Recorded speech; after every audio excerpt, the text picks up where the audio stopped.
श्री शिवाय नमस्तुभ्यम, हर हर महादेव। आप सभी का मेरे चैनल पर बहुत बहुत स्वागत है।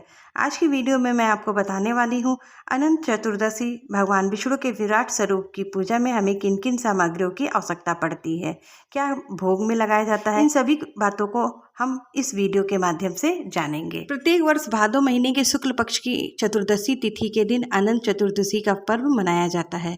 इस साल अनंत चतुर्दशी 28 सितंबर 2023 को मनाया जा रहा है। इस पर्व को अनंत चौदस के नाम से भी जाना जाता है। यह व्रत भगवान विष्णु को समर्पित है। इस दिन व्रत रहकर भगवान विष्णु के अनंत रूपी स्वरूप की पूजा की जाती है। इस शुभ दिन गणेश जी का विसर्जन भी किया जाता है। देश भर में इस पर्व को बड़े ही उत्साह के साथ मनाया जाता है।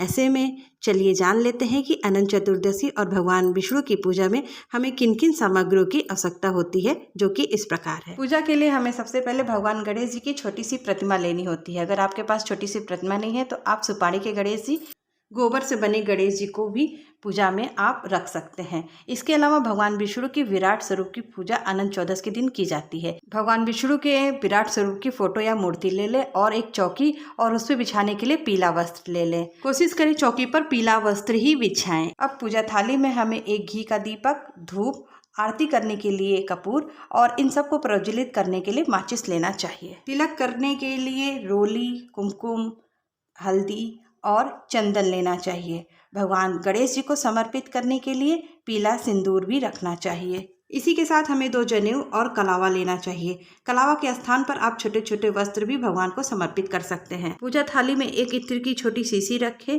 पूजा की कमियों को दूर करने के लिए हमें अपनी पूजा थाली में दक्षिणा भी रखना चाहिए। भगवान को दक्षिणा अर्पित करने से पूजा में हुई गलतियां हमारी दूर हो जाती हैं। इसके बाद मुख शुद्धि के लिए लौंग इलायची रखें। अब अष्टदल कमल बनाने के लिए और अक्षत समर्पित करने के लिए थोड़े अक्षत रखें। अनंत चतुर्दशी की पूजन में अनंत सूत्र का बड़ा विशेष महत्व होता है। यह 14 गांठ का एक डोरा होता है। इसको भी अपनी पूजा थाली में रखें। इस सूत्र को आप अपने हाथ से भी बना सकते हैं या मार्केट में आसानी से प्राप्त हो जाता है। कलश की स्थापना के लिए लौंग, इलायची, सिक्का, सुपारी और एक हल्दी की गांठ को भी पूजा थाली में रखें।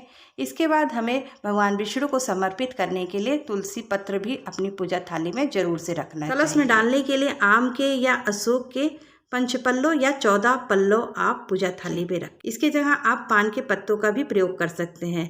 थोड़ा सा हमें एक लोटे में गंगा जल भी रखना चाहिए। भगवान को समर्पित करने के लिए रंग बिरंगे पुष्प और माला को भी अपनी पूजा थाली में रखें।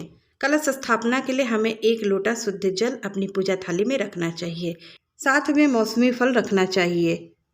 आप 5 प्रकार के फल ले सकते हैं या 5 फल ले सकते हैं। इसी के साथ कुछ मीठे और पंचमेवे, साथ में 1 गिलास जल भी अपनी पूजा थाली में रखना चाहिए। तो इस प्रकार हमारी अनंत चौदस की पूजा थाली इन सामग्रियों के साथ तैयार हो जाती है। आशा करती हूँ आपको मेरे द्वारा बताई गई अनंत चौदस की पूजा थाली की यह जानकारी अच्छे से समझ में आ गई होगी।